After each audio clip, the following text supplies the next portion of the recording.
My name's Ed Kratz, Service Technician 3, San Bernardino ServicePlus repair shop. The days are different. I come into work, today I come into work, I know when I leave today what I have for tomorrow morning, but tomorrow afternoon, there may be something completely different comes through my door. As you can see behind me, we have every piece of equipment. Right now, we have pumps, submersible pumps, compactors, wranglers. Every piece of equipment that Multiquip makes, we work on. The best part of my day is knowing when I am complete with the repair and I give that piece of equipment back to the customer knows that that piece of equipment they can rely on. That they don't have to worry about what job they put it on, it's going to perform to the standards that they expect.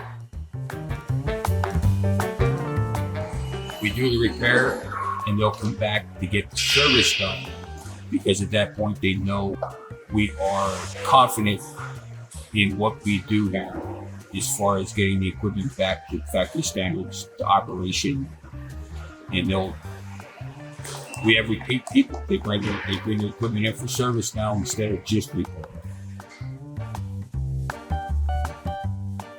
ServicePlus, to our customers, the value that we bring to them is the fact that they know when the piece of equipment leaves our shop, that they have the confidence of knowing that it is repaired to factory standards and it's going to perform to the standards that they expect when they buy our equipment and put it on their job.